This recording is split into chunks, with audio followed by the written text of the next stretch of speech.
If you're a coaster enthusiast, you probably got a list of your favorite roller coasters. I know that I certainly do. I've ridden a total of 93 different roller coasters, and today I'm going to be ranking them. I'm going to have to go through each coaster quickly because there are so many. Remember, these are all my opinion, and there are definitely some incredibly controversial opinions on here. Most people's lists contain a pattern. Mine doesn't really have a pattern. It's just put together by how much I liked each ride and how much I want to ride each ride again. Anyways, let's jump right into the list. Counting down from 93, we've got Gatekeeper, my least favorite roller coaster that I've ridden. While this ride has an incredible layout, I must have gotten a bad ride the day that I rode this, as this felt extremely rough and the vest restraints were super tight, so it hurt. The first defunct coaster of this list is T3, coming in at number 92. This ride had awful restraints that stapled your legs, so you can barely move. It was also pretty rough, and it banged my head around a lot. It's got a good layout, but the restraints make this ride unbearable. Keeping the list going, at number 91, we've got Grizzly at King's Dominion. I got to ride this in 2021 the last time, so it had not gone through the recent retrack that it received, and let me tell you, it was rough. I got on the second row of the train, which was on a very bumpy wheeled seat, and it was not fun. I feel like if I didn't get a wheeled seat for this ride, I would have enjoyed it a lot better. Tempesto at Busch Gardens Williamsburg is my number 90 on the list. It was a pretty rough roller coaster, and my ears were right between the comfort collars, so they were bouncing back and forth between them, and it made it awful.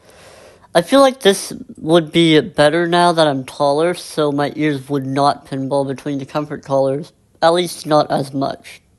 The Racer at Kings Island has two sides, and while I really enjoyed one side, the red side was just not fun. The Racer on the red track is my 89th favorite roller coaster, or my 5th least favorite roller coaster, and this ride was incredibly rough. It gave great airtime, but this ride just jackhammered the whole way through the layout. It was not fun. Number 88 is Wild Eagle at Dollywood. This roller coaster was absolutely forceless, and the restraints made it hard for me to breathe. The ride was smooth though, so I'll give it that. At number 87, Python, which travels for Kissel Entertainment, comes in. This ride was seriously rough, maybe the roughest coaster I've ridden. I rode this for the Kentucky State Fair, and I don't think that I'll ever ride this again. It was awful. Mystery Mine at Dollywood is taking the number 86 spot, and this ride was pretty rough, and the over-the-shoulder restraints caused a lot of headbanging. The ride did have incredible theming, though. I just wish that they could do this ride with lap bars, and then it would probably be amazing.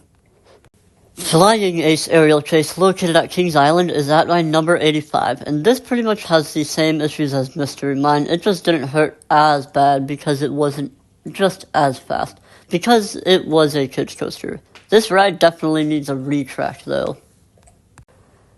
Number 84 is Steel Hog, located at Indiana Beach. This ride was really smooth with a really good layout, but the reason this is so low for me is because of the ride operators.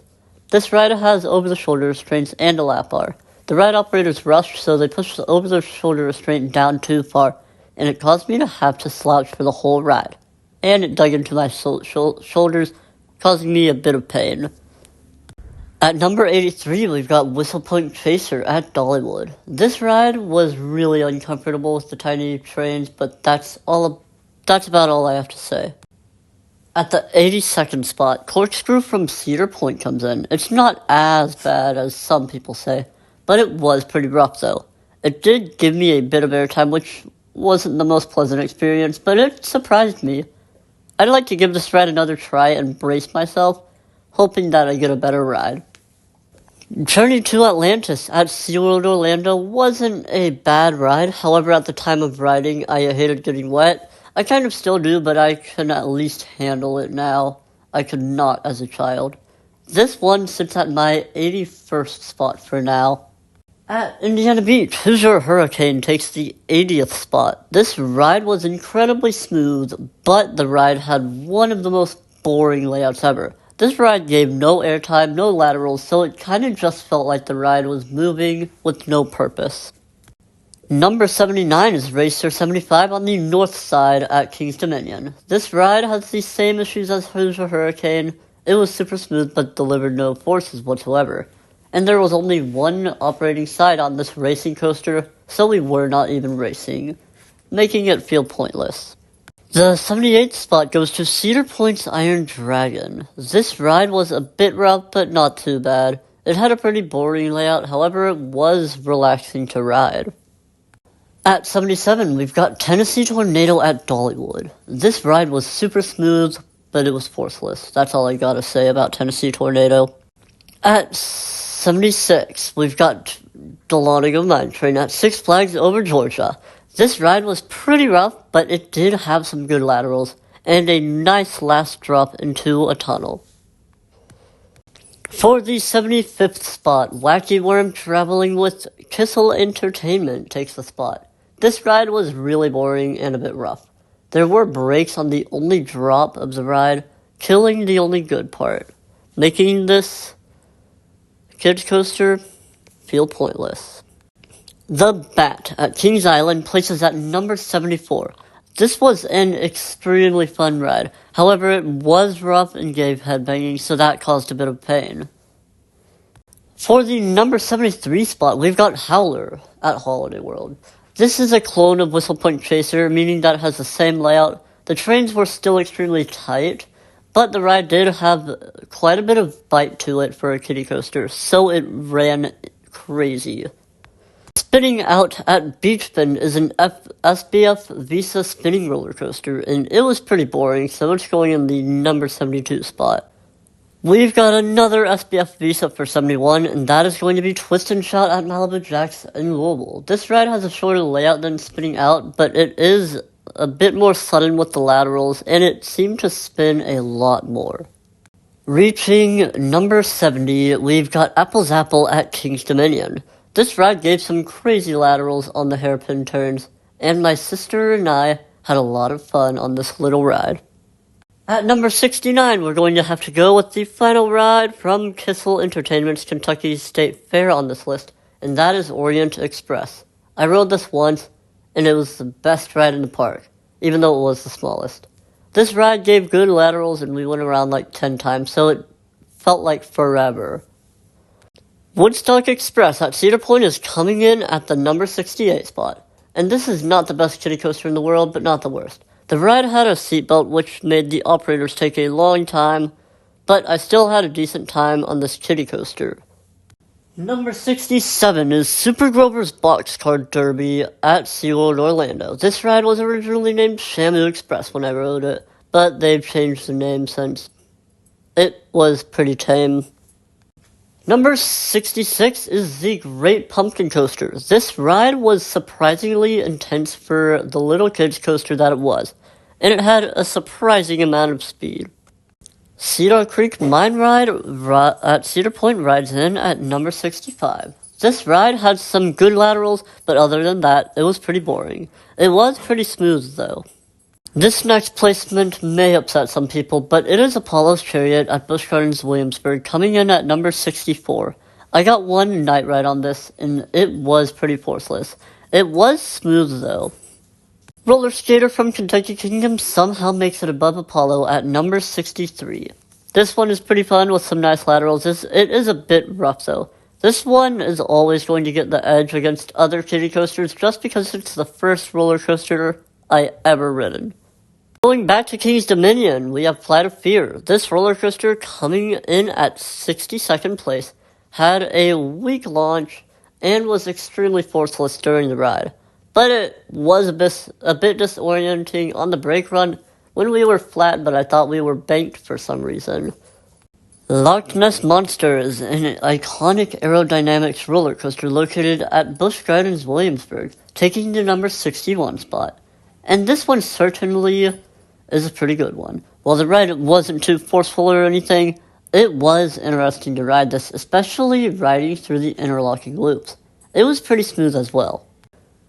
The Riddler Ride Bender is at Six Flags Over Georgia, and this ride takes the 60th spot. While this ride was pretty rough, it made up for it in the quality of the ride. It wasn't too intense, though I didn't really understand the coaster forces at the time of riding this one. Anyways, this one was fun, but the roughness kind of brings it down. Number 59 is going to be Daredevil Dive in the same park. Six Flags Over Georgia's Gerstlauer Eurofighter was a pretty fun ride, with an incredible layout, though the restraints of the ride staple. And when you're on the brake run and nothing is happening, you can really feel it pushing down. And Vertigo from Kings Island is going to be taking the number 58 spot. This ride was incredibly smooth and was a great ride.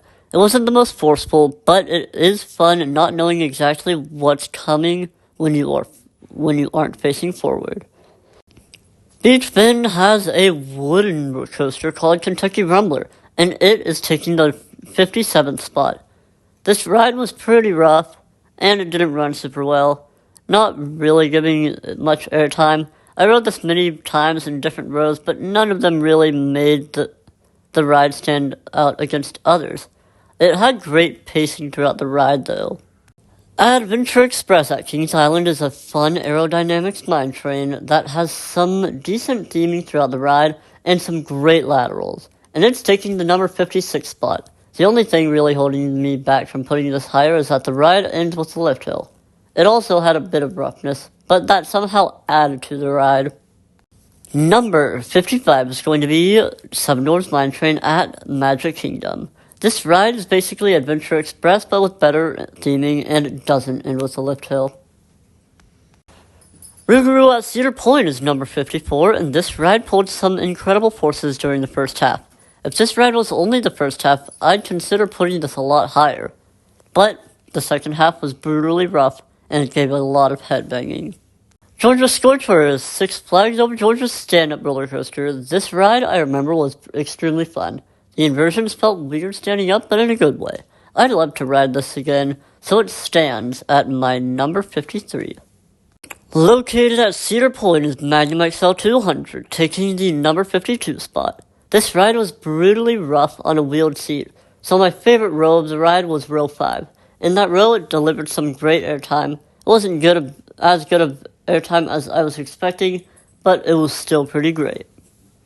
Valraven at Cedar Point is their dive coaster, and it was pretty fun. Wasn't the most forceful, nor the smoothest, and the restraints weren't the best, but the incredible first view from the first drop, and the butterflies on the first drop, makes it barely miss my top 50. Starting the top 50 is Goliath, located at Six Flags Over Georgia. I know some may be disappointed by this placement because it's so low. I think that this ride wasn't too intense, and that may be because I rode in the third row of the train, so it was one of the weaker rows. The first drop was still incredible though, and it was the first ever hyper that I rode. Blazing Fury at Dollywood is a tame family dark ride for the most of the ride. But toward the end, there are 3 incredible drops that make this ride high, giving you some incredible airtime, sharply sending you out of your seat. And you get some nice butterflies. This ride sits at number 49. Backlot Stunt Coaster at Kings Island is taking the number 48 spot. It has some incredible visual effects, theming, and a great launch. This family coaster is definitely worth riding if you ever visit Kings Island. I talked about the other side of this coaster earlier, but now we've come back to the racer at Kings Island to talk about the blue side. This side had some incredible airtime and was decently smooth, so it is settling at number 47. Number 46 is Thunderbird at Holiday World. This ride doesn't have the best restraints, similar to Gatekeepers. The restraints keep this ride from going as high as it could be, but the layout makes up for it. The ride starts with a forceful launch out of the station, and there are some snappy elements and an intense vertical loop that made me gray out. Banshee at Kings Island sits at number 45, and this ride was incredible. The first drop was the highlight of the ride, delivering some incredible forces, and the rest of the ride was also great, giving some nice forces and some great speed. Woodstock Express at Kings Island is somehow higher than Banshee at 44, but this ride delivered an incredible first drop somehow, with some decent airtime throughout the rest of the layout. I'd say that the height of the coaster doesn't matter to make a good drop. only the snappiness and whip that it delivers. Python makes its way on here again with number 43. Even though it's the same coaster, I'm considering these two different credits. Coney Island in Cincinnati had a great roller coaster that was pretty smooth, and it had an incredible first drop. The ride is now with Kissel Entertainment, which was the Python from earlier. But this run, I count as two different coasters because it was at a different location and with different owners, and the ride experience was a lot different between the two times. Fire Chaser Express at Dollywood makes it on number 42 of this list. While this ride wasn't the most intense or anything, it makes up for it with its launches and theming.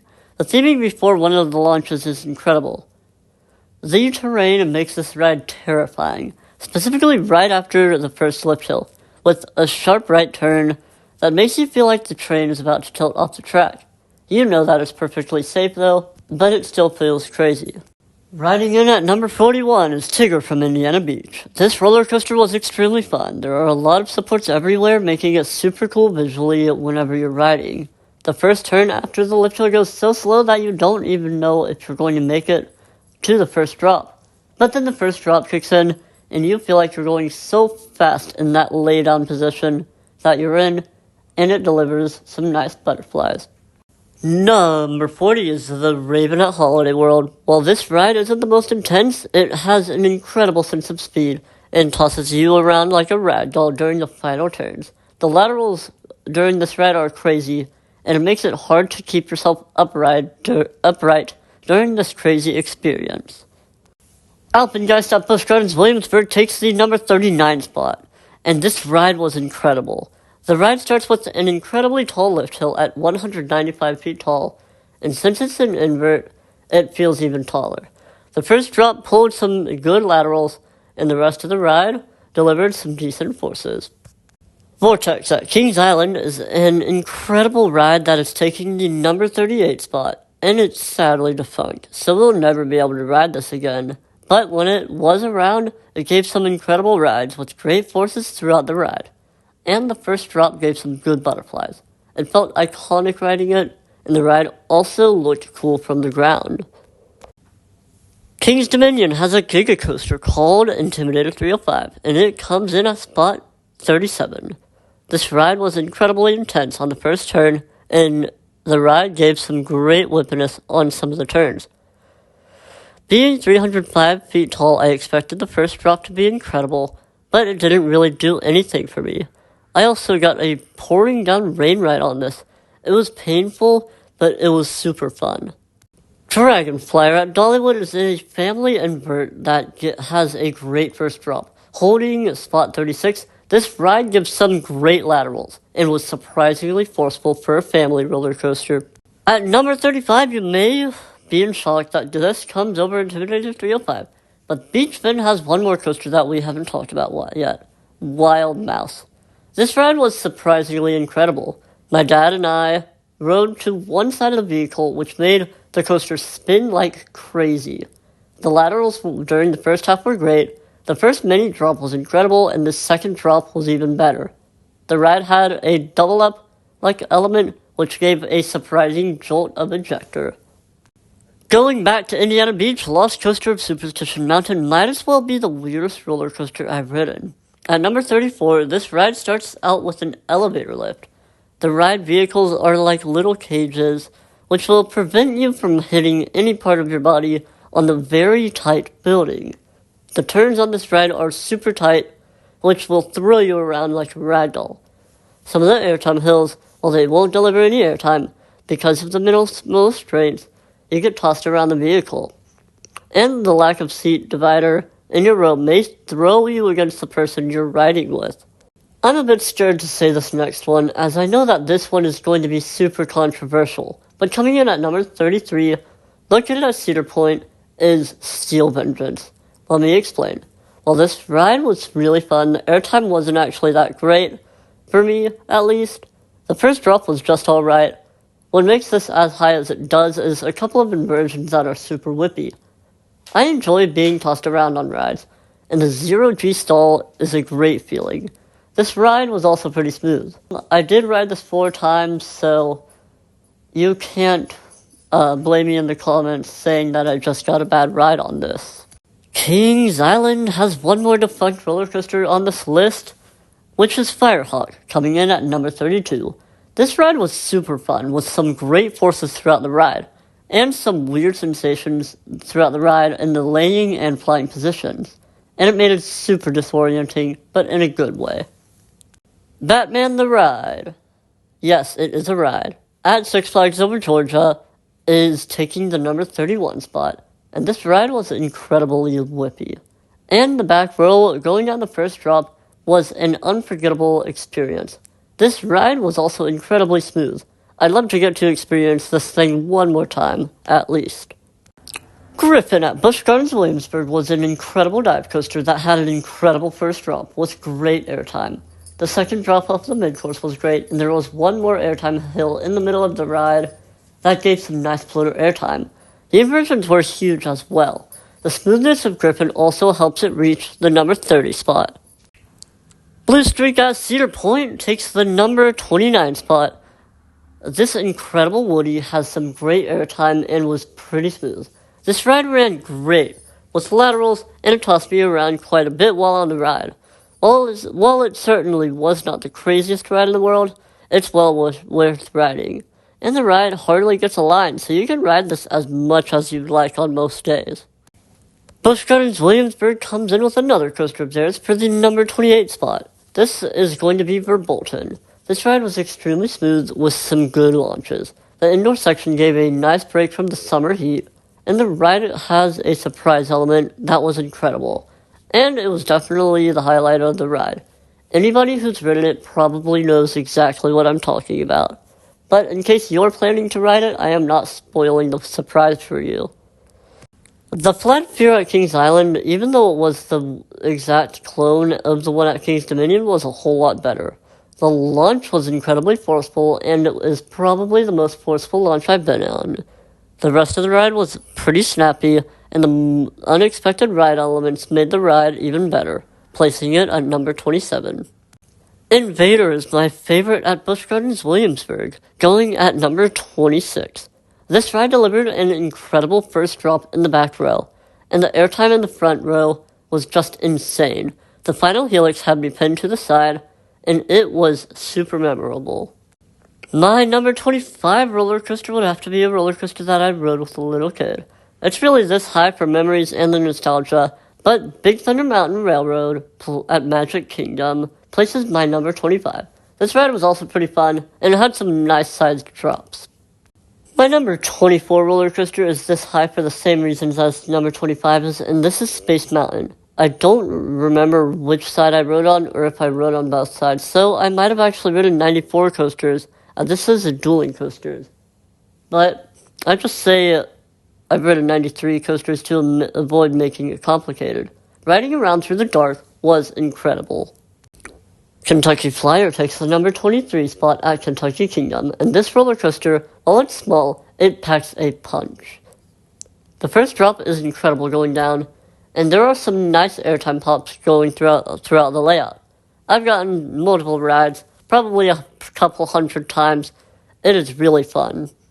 Number 22 is Lightning Run at the same park. This ride would be higher up on the list if it weren't for the restraints. They come down super easily and hurt whenever they come down. But the first drop is incredible, and by the bottom, you're going to be stapled. You can still feel the amazing airtime that you get during the ride. And there is a gray out moment during the ride, but as the ride goes along and gets more aggressive, the restraints make it worse. Gemini is at number 21 and number 20 at Cedar Point. Red side is at 21 and blue side is at 20, as the blue side was just ever so slightly better. The first drop gave some amazing airtime, and the rest of the drops gave some nice butterflies and airtime. The close turns with the other train and the high fives were amazing, and it is definitely one of the most fun rides I've ever ridden. Rocky Top Mountain Coaster in Pigeon Forge, Tennessee stands at my number 19 spot. This ride was really fun with some crazy laterals as it descended down the mountain through the trees. This alpine coaster was the start of an incredible road trip to Dollywood, and it certainly made a memorable first impression. Number 18 is going to be Rock and Roller Coaster starring Aerosmith at Disney's Hollywood Studios. This ride was incredible, with an insanely forceful launch and an amazing ride through the dark. This coaster was my first launch coaster and my first coaster ever that went upside down. My 8-year-old self loved it. Expedition Everest barely outranks Rock and Roller Coaster as my favorite coaster in the Walt Disney World Resort. Located in Animal Kingdom Park, Expedition Everest ranks at number 17. This incredible roller coaster had some amazing theming, and the main drop of the ride gave some good butterflies, and going backwards makes this ride even more memorable. Going back to Cedar Point again for the number 16 spot is Millennium Force. This roller coaster stands at an incredible height. The feeling of speed on this ride is insane. The first overbanks gave some good positive G-forces, and the 3 camelbacks during the ride gave some great flow tractor airtime in the back row at night. Kentucky Kingdom's Thunder Run makes the number 15 spot. This ride is incredibly smooth, but it still has a classic wood coaster rattle. The first drop gives amazing butterflies and airtime in the back row, and the first 3 camelbacks are insane. The ride also has incredible pacing throughout the whole layout as well. Orion at Kings Island is taking the number 14 spot. This is my favorite Giga coaster that I've ever ridden. Even though it isn't the most intense, the first drop alone makes this one of the best coasters I've ridden. You get standing airtime for so long during the drop. It gave some strange sensations as I was going so fast and getting crazy airtime down the drop, but I felt like I was just literally standing. The wave turn was nice, and the low-to-the-ground speed hill was a great element, delivering some amazing airtime. Coasting along at the number 13 spot is Twisted Timbers, an incredible RMC at Kings Dominion. This ride is compact. The first drop is incredible, and the first camelbacks deliver some amazing airtime. The whole ride is super whippy, and I wouldn't be surprised if someone had this at their number 1 spot. I know that I did for a couple of years ago when I rode it. Diamondback at Kings Island is another incredible B&M roller coaster with amazing camelbacks. Placing at number 12, this ride delivers an incredible and long first drop, giving some sustained airtime. The staggered trains make the back row get hauled over, and the camelbacks give stellar airtime, sending you out of your seat multiple times for multiple seconds. Mystic Timbers is another coaster at Kings Island, and this coaster has some incredible pacing, with amazing whippiness. While it doesn't deliver the most airtime in the world, it makes up for it with some quick transitions and the way it tosses you around. And the first drop also gives it another reason to boost this ride to number 11. We've reached the top 10 roller coasters. These are my absolute favorite roller coasters and the ones I want to ride again the most. You'll find that a lot of these are similar to last year's list. Anyways, starting with the number 10, we have the Beast at Kings Island. This incredible roller coaster is an amazing coaster. The first drop is incredible, and the ride feels wild and out of control riding through the woods. The final helix is phenomenal, pinning you to the side of the train for so long. Number 9, Twisted Cyclone at Six Flags Over Georgia. This little roller coaster feels like a cyclone. It has an amazing first drop and some out-of-control inversions with incredible airtime. Thunderhead at Dollywood is my number 8. This GCI has some amazing laterals throughout the ride, and it is an incredible night ride.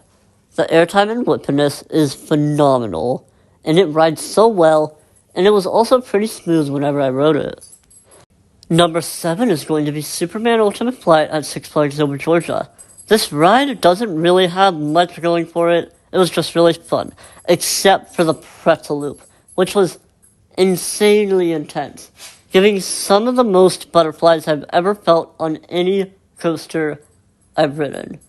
I'd love to get back out to Georgia and experience this flying coaster. Storm Chaser located at Kentucky Kingdom is taking the number 6 spot, and I've ridden this ride more than any other ride I've ridden. This ride hardly gets a line, so I can just ride it all day. The incredible airtime combined with some out-of-control whippiness makes it an unforgettable experience. And it is something that I must do every time I visit Kentucky Kingdom. Since I've ridden this ride so much, it has kind of worn out to me, so it is a bit lower than last year, but it is still incredible. Cornball Express at Indiana Beach is taking off the top 5. This roller coaster delivers some amazing airtime on the camelbacks. The first drop in the back car delivers some crazy laterals and airtime, and the buzz bar makes it insane. The final helix leaves you pinned to the side for so long, and the whole ride was just incredibly fun. Number 4 is Raptor at Cedar Point. This being an invert is one insane experience from the moment you cross the lift hill to the moment you hit the final brake run. The first drop delivers some nice butterflies, which is a nice start to the ride. The vertical loop in Cobra Roll delivers some incredible positive G-forces, and it is insane. The final helix is also a grey out moment for me, and the 2 corkscrews add a snappy twist to the ride's layout. Number 3 is the Legend at Holiday World. Lots of people despise this ride, but I actually absolutely love it. It delivers some incredible laterals throughout the whole layout, and gives an out-of-control sense as you're going through the woods. This ride's final helix is just one of the amazing elements that you'll find on this coaster. The bottom of the drop is also insane, pinning you to the side of your seat so where you cannot even sit upright. Number 2 is going to be an incredible roller coaster at Cedar Point. This one is Maverick. This ride starts out with a graceful launch lift hill and then gives a killer first drop, launching you out of your seat and giving some great butterflies. Even though it isn't that tall, it is easily my favorite first drop of any roller coaster. The next turns are very whippy, and the camelback is so insane. The second launch is a nice way to build up more speed, and the final stango dives are definitely my favorite part of the ride, throwing you around like a ragdoll. This wild coaster proves that you don't need a super tall ride to be good. Finally, the ride you've all been waiting for. My absolute favorite roller coaster that I've ridden is the Voyage at Holiday World. This out-of-control wooden coaster uses the terrain to its advantage, and that's what makes it work. The ride starts out with an incredible first drop, followed by amazing camelbacks. The spaghetti bowl section of the ride is just chaos, tossing you right and left. It is insane. The return trip is also insane, sending you through some aggressive airtime hills and tossing you around like a ragdoll. It is also incredibly long. It just feels like it never ends. It's the only ride that has left me out of breath, ever. This year's list was certainly a wild, controversial list, but I had a lot of fun ranking these coasters. I tend to like the coasters that toss you around the most, and they tend to be higher up on my ranking. I hope you enjoyed this video. I don't really have anything else to say, so have a great rest of your day. Bye.